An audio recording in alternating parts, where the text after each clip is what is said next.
Everyone in the audience, you're going to be looking forward to this next session.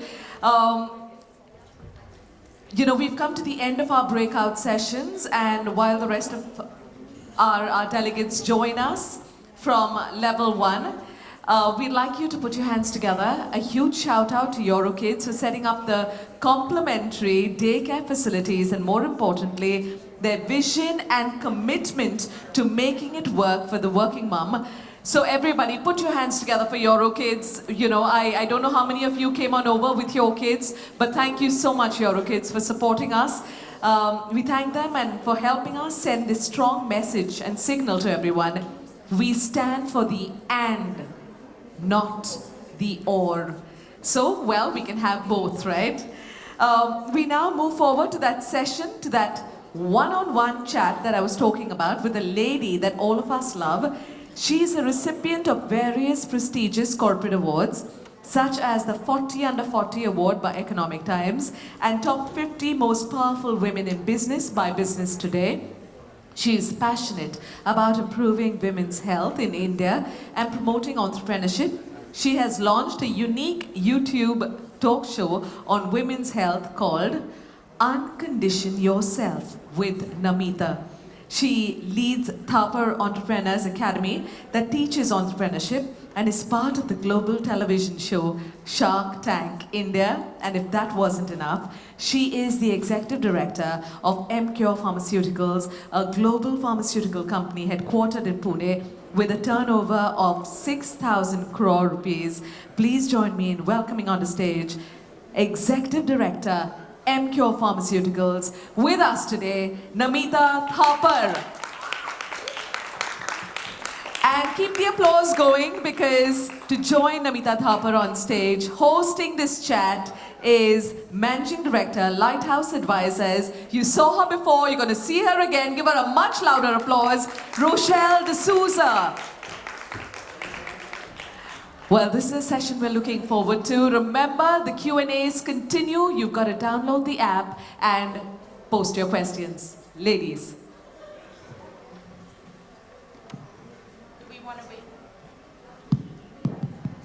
Do we want to wait for some of the audience outside who wants to come in? Because this is the only chance that you can come in. You're going to get a lot of the inside scoop. Namita, you're on the hot seat. I know, I can tell. All right, Namita, I can't thank you enough for taking the time out and sitting in the car for 5 hours and then coming to see us here today. So can't thank you enough for it. This is a special sort of time for me because you're a dear friend and a mentor. So here we go. Thank you, Rochelle. Pleasure's entirely mine, and this girl's a gem. So, like I told the others, she can get away with anything where I'm concerned. All right, so let's get to the more exciting stuff. And Rochelle, just one thing, let's keep the Q&A for just 15 minutes. I want more of the audience questions. Yeah. Because I think a lot of times the Q&A is very structured, and the audience questions is where the unfiltered, honest, authentic stuff comes out. So that's the part that you can't rehearse for and is more fun. So let's keep more time for that. Perfect. Namita, amazing career that you have, right? As you look back on all those years that you have spent, what is it that you would tell your younger self? Don't give a shit about the world. When you're younger, you just are so concerned about others' opinions, judgment, external metrics, external validation. I was exactly the same. And now that I'm all of 46 with a lot of gray hair, it's like such a colossal waste of time, energy, intellect that could have been channeled more productively for more important things. And I learned it pretty late in life.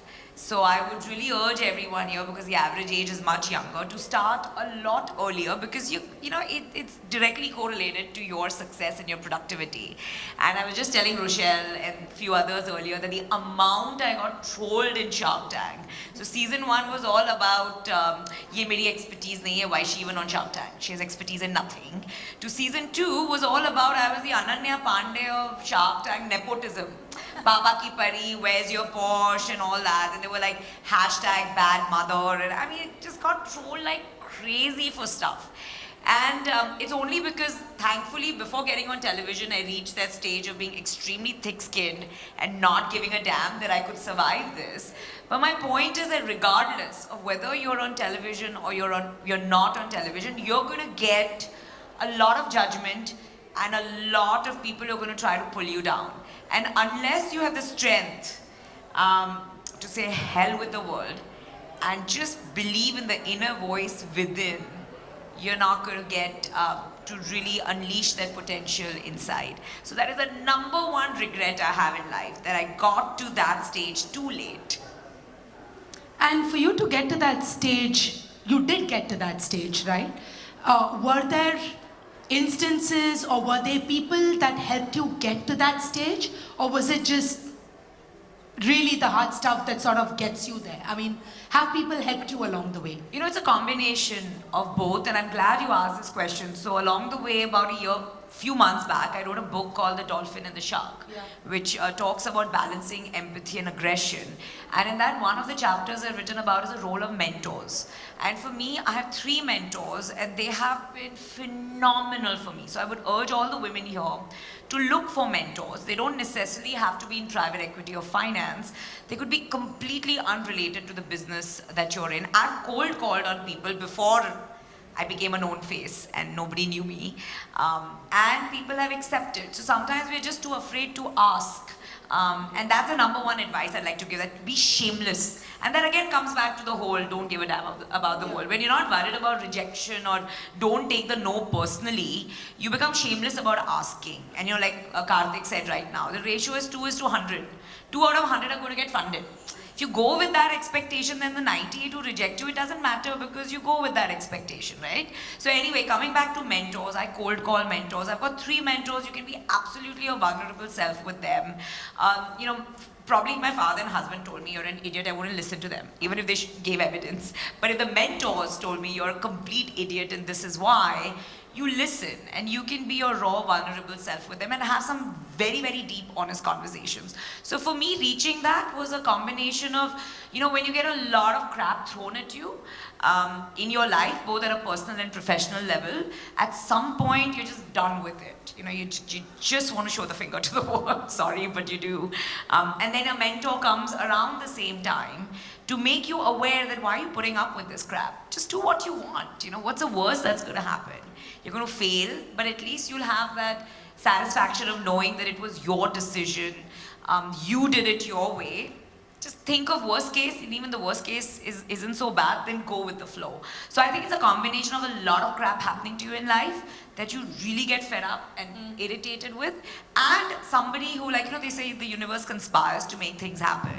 Somebody comes along the way and reinforces that, and then it all falls into place. That's what happened with me about 3 years back. So I didn't get Zen too long back at 43. So that's why I wish I'd gotten there earlier. I can't agree more with you with respect to having mentors, and I think you need to be shameless to get that mentor of yours. Absolutely, you do. Right? Absolutely. Ask them for the time, and I think Wimpy's done a phenomenal job to the people who don't know, where Wimpy offers mentorship to the younger women, just so that, you know, you can brainstorm ideas, and when you're and going be your vulnerable self and Yeah. have that comfortable setting to do that. Yeah, I've shamelessly taken Yeah. mentors. I've been shameless with you, right? Yeah, So- we've discussed Yeah, a lot of things exactly. and we've had very candid conversations. And I think Exactly. that's having a mentor. If you leave this room with one takeaway, it is get a mentor.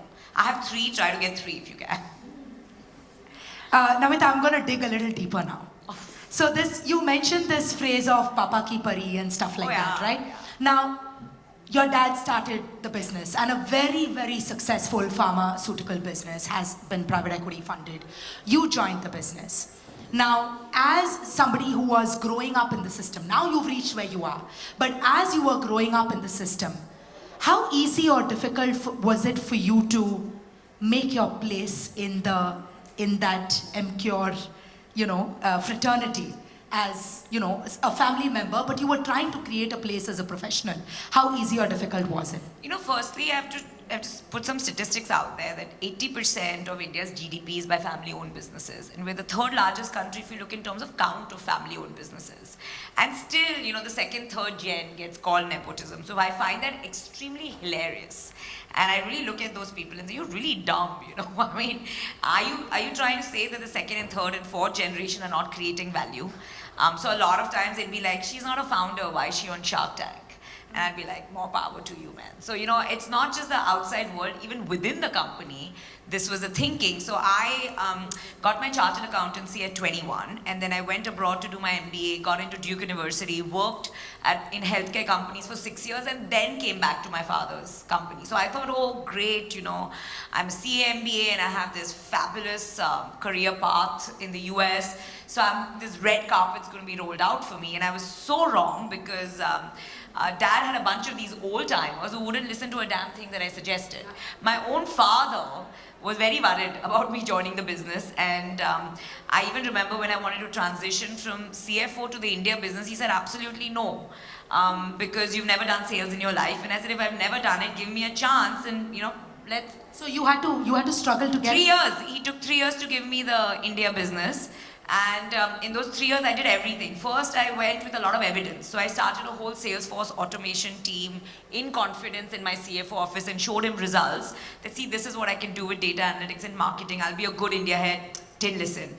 Then I tried the whole board members. I used 2 board members who were his confidants to try to convince him that, hey, you know what, take a bet on your daughter and try giving her the India business. She will do well. Didn't work. Finally, I gave in my resignation and started interviewing with VCs to be a part of their healthcare practice, and that worked. So you know, you keep trying till it works, but it took 3 years for me to even convince my father. And I had been an extremely successful CFO. So I had proved my mettle because we had Blackstone and Bain as private equity partners. And as you can imagine, it's not always easy being on the other side. And I had done enough to prove that I was good at my stuff. And with my own father, if it was such a struggle, imagine with the outside world. So it's always a struggle, but you just have to be persistent. And if you really want something, you go get it. And who else to advocate for yourself than yourself, right? I mean, you need to believe in yourself. Nobody else will do that for you. Nobody else is going to advocate for you. Nobody. And if you think somebody's going to advocate for you, that's a bonus if it happens, but never expect it. Right. Namita, I've always looked up to you as the superwoman. And for the audience that doesn't know this, she's not just the ED of MCure, right? That was not sufficient. She went on to start the Thapar Entrepreneurs Academy that basically promotes entrepreneurship with kids for the last 7 years, I must say. And 7 that's years. how we met, so. Yeah, 7 years of mentoring kids and imbibing entrepreneurship. That was not sufficient for you. So then you started this YouTube channel for, you know, promoting women's health. That was not enough. So you got onto the Shark Tank panel, right? And that was not enough. You're a super mom with 2 wonderful kids. Oh, I still get hashtag bad mother. So go look up hashtag bad mother. You'll see a lot of stuff on me. Oh, okay. So that's, you know, thanks for calling me a good mother. So all of these, you know, different skill sets, Namita. Superwoman, right? How do you build up that sort of skill set to be able to do these different things? Because many a times I say, oh my God, I lead investments, I'm tired, I don't have the time. How do you end up doing all of this? How do you think about it? And help the audience around, because I'm sure everyone will empathize with my question. So firstly, like, you know, it comes back to being a lifelong learner. So I like challenging myself, so I like doing different things. And at the end of the day, like for example, when I started my YouTube channel, everybody was like, oh, it'll dilute your brand as a CEO. If you're the moderator, get somebody like a news anchor or somebody to be the moderator. You shouldn't be the moderator. And I said, what's there to dilute? I mean, you can't be so egoistical, my image, posturing. This is my passion. I love what I'm doing. I research, I edit, it's my baby. Women's health, Indian statistics are terrible. Out of 156 countries surveyed by World Economic Forum, India is bottom 2 in women's health. So why wouldn't I want to take this up? So I didn't listen. Again, I wanted to talk about my 2 experiences with infertility, and my husband, my parents, everybody was like, you're the moderator, ask the patients, ask the doctor, why do you have to share your private life? And the whole night I didn't sleep before the episode because I think we spoke about this. We spoke about it. I didn't sleep before the episode because, you know, do I listen to my inner voice or do I listen to my husband and my parents? And I felt it was fake to be a moderator for an infertility episode and not spend 2 minutes sharing my story. And after 11 years of you know, not feeling comfortable about it, I spoke up. I spoke about it on national television as well. And I think it all comes down to all these opportunities help you to get out of your comfort zone and help you to push your limits and become a more authentic self. Now, how do I do it? I have 2 tricks of how I do it. Number one, I always hire people smarter than me. I think Indian businesses have a big problem that they surround themselves with yes men and yes women because that just feels good. You know, it feeds your ego.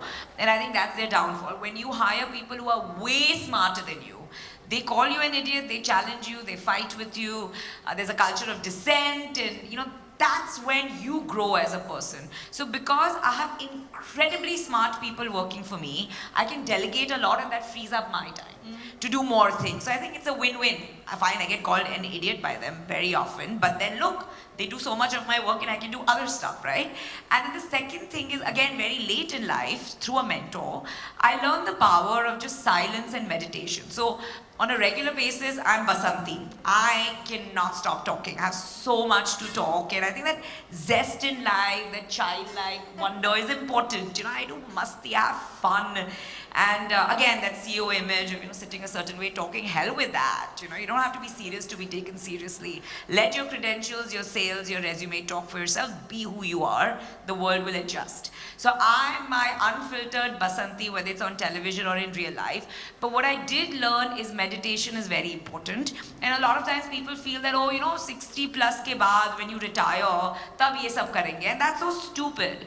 Because when I do my 20 minutes of pranayam in the morning, and then every 1 to 2 hours, I take those 5 minutes to just shut my door and just be in silence and be aware and reflect and observe without evaluation, without judgment, and just feel that energy, I become 100x more focused, more sharper and more productive. So why will I leave it for retirement when it helps me in my work right now? So I just have loads of energy these days, much more than I thought I was capable of, because of starting yoga and meditation at a younger age.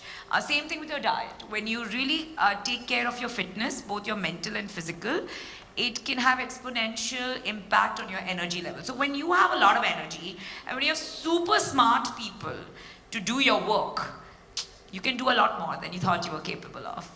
You know, we tend to put off, you know, wellness and meditation for that other call, you know, send off that assignment in time. So you sort of put all of these things behind, thinking you will do it in your 30s and your 40s, but I guess it's extremely... No, talking about mental wellness, please go to a counselor if you need to see one. I mean, that's another taboo. I don't understand why these are taboos in our country. And I was obese, and I was called Mishi Wali Porgi, the girl with the mustache, for the longest time. And I hated myself for the longest time. And, you know, I've really had massive issues with self-esteem. And I went to counselors and the medical experts who are trained to help you. So my other thing is, when you're talking about mental wellness, it always doesn't happen on your own. Go get help if you need to. Women don't need permission, they need help. That's true. And as a leader, Namita, in MCure, and where you have a lot of people reporting to you, how do you enable people, forget women, people to sort of speak up and say, look, I need help? Do you sort of, is there a way to create that environment as a leader?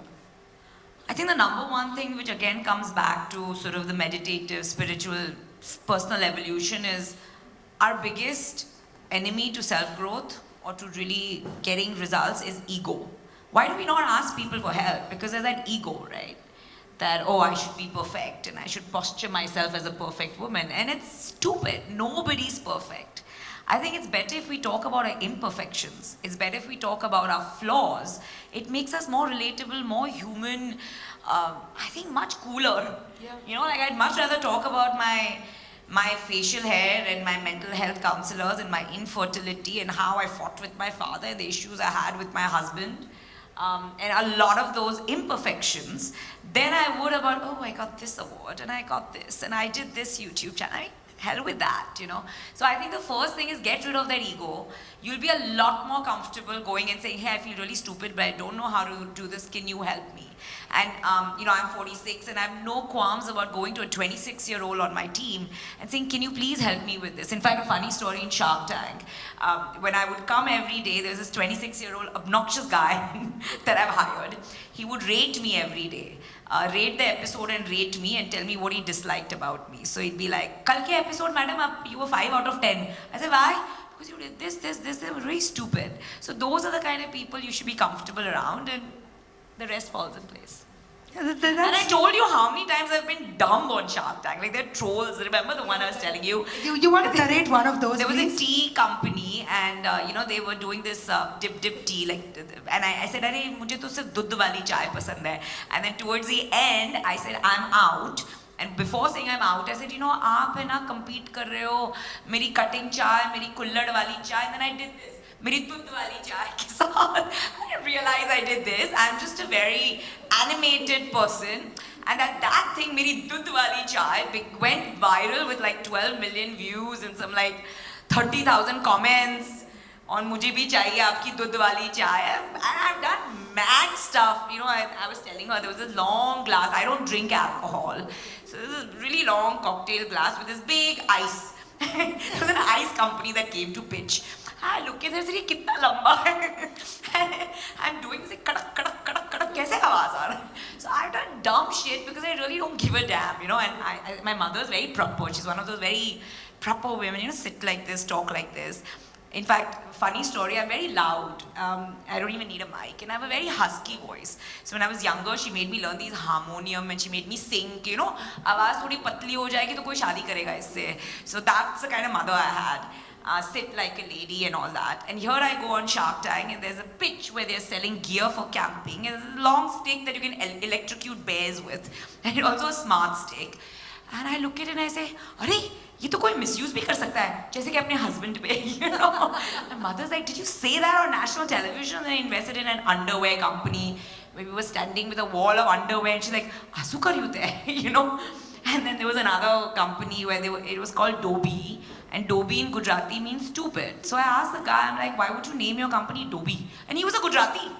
So he said, अरे 30 साल से मैं मेरी बीवी को Dobby बुला रहा हूँ. I got so pissed because a really big feminist in me. I'm like, yeah, 30 साल से हम भी अपने husbands को गधेड़ो बुलाते हैं. My mother's like, तू क्या माऊबतू बोले छे? You know, why don't you think before you talk? You know, and obviously Shark Tank will never edit this stuff because they love showing this stuff, right? So my point is that I am who I am. Do I regret Dudh Wali Chai or talking about the electrocution or many other, like my Hindi is really bad. I had to learn Hindi. So I remember once for alcohol pitch, it's called Tharra, na? Desi alcohol is called Tharra. So, you know, Tharra is like turkey. You know? Which, that they edited. So I'm a goofball. I mean, foot in the mouth syndrome and how. And I love it about myself. Because I think that makes you more human. Just be who you are. Yes, you have a smart side. And yes, you have a stupid side. Show both. Why do you always have to posture and say the right thing at the right time? Be comfortable in your skin and the rest takes care of itself. So yeah. So basically embrace yourself. No, we have that little bit of time. With respect to just one thing, I'm always curious of people who write books, right? And you wrote this whole Dolphin and the Shark, right? Why did you choose the balance of aggression and empathy? Why not any other sort of balance? Why aggression and empathy? It's a great question because, you know, there's this big stereotype with all of us who watched, like I'm a movie buff, so all of us who watch Hollywood, Bollywood, the quintessential tycoon, you know, बहुत ज्ञानी होते हैं हम लोग. We are portrayed as being... Not over. Oh, these are the questions. Oh, these are the... Yeah. We're always portrayed, we have to portray ourselves as being ruthless, aggressive. Like, you know, you see Dynasty and all those shows and you have to be like this killer instinct or that billionaire. I love that show. So I watch all of them. But then the way they portray the leaders is always very ruthless and heartless and aggressive. And I think that that's great for television. But when you run companies, And when I joined my father's company 15 years back, we were 500 crores. This year we're going to be at 7,000 crores. We've not built teams in scale just by being ruthless. You have to balance empathy as well when it comes to team culture. And I can be absolutely a shark and aggressive to people who rub me the wrong way or where it's needed, like some private equity folks. But I can absolutely be a dolphin and show my softer side, and I don't think that makes me look any less. Right. So I think that's, we women think we have to be extra aggressive at times to just be taken seriously, and that's not true. You should know how to balance both. Yeah, and most times I think we sort of second guess ourselves in terms of, okay, what the other person is going to think of us. Are they going to think of us too aggressive? Many a times I've been told I'm too aggressive. Let them. Their problem. Right? Yeah. So it's you just be basically embrace yourself. Yeah. Right? Look, I've got a lot of questions, Namita, okay, and some interesting. I'll try to be super concise so we can cover more questions. Is the fun part. Yeah. I'm sorry we started late and I have another meeting in the coffee shop, so my apologies. One of the questions asked, I can't read the name, but what do you think about unconscious bias against women in the startup ecosystem, and how do we change it? So, the statistics speak for themselves, right? 2.3% of women-led startups get funded. That is the result of two things. There's a bias. There's also not enough people with, starting credible, with scale, with sales sort of funding. And then I faced it in my career where when I've been sitting next to my dad and I ask the question, the banker will look at my dad rather than looking at me while answering the question. And I'm like, I asked the question, can you look at me while answering it? So we all face these biases. Nothing new. But I think the best way to shut up people that I've learned in my life is to get sales. Nothing shuts up people more than putting your head down and getting that sales. Today I got the India business with 3,000 medical representatives report to me, but the only way I continue being the head of that business is I have to show year-over-year growth in sales and EBITDA. So I think, forget the biases will be there, the judgments will be there, all of that crap's going to remain. What's the point of talking about it? It's going to be there, it's part of our lives. Why not instead focus on getting the results that will shut up people and make us feel good about ourselves? One more question. How do you deal with losing in terms of what you want and what happened? I hope I'm reading. Losing? Losing, I think it's losing. Is it? Whoever wrote the question, am I reading it correctly? How do you deal with losing? So how do you deal with failure? Is that the question? I think it's, yeah. Or how do you deal with something you wanted and not making? Yeah, like, okay, maybe it's about if you, are you in the camp of, can you get all that you want? No, who said? No. I mean, let's get over that. You can't have it all. I've been called selfish mother, self-absorbed mother. My family's put travel quotas on me, thinking that I won't give the kids enough time because I breastfed my first kid for 6 months and I couldn't the second one. Suddenly I've had labels my whole life.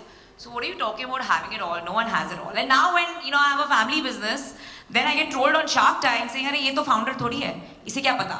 So no matter what, you get trolled, you get labeled. So how can you have it all? You can never have it all. People are going to try to put labels, judge you, and try to pull you down. But that's okay. No, that's their problem. You keep working at it and get those results, and keep growing and keep, feeling good about what you're doing. If you're not happy doing what you're doing, that aura is not going to come across. And that's what's evolved about me through this self-evolution meditation is you just have, you think in terms of kindness, empathy. You have this aura about you. You have this warmth about you. You don't judge people. You just want to help people. And people like being around you. And I think that aura, that vibe, it shows when you walk. It shows when you talk. It shows in your work. So why not work towards that rather than focusing on those stupid labels? I'm getting a lot of indications to shut this down now. So, Namita, I can't thank you enough. You are a breath of fresh air in any room. Thank you. Thank you so much for making Thank you. time. It was a pleasure and fabulous sisterhood. We have to keep supporting each other to get places. And thanks. This was beautiful, ladies and gentlemen. Please put your hands together. We love how authentic and real you were and connected with everyone. I think at some point in the talk, everyone said, you're talking about me. So thank you so much. We've got this beautiful hamper. Please put your hands together.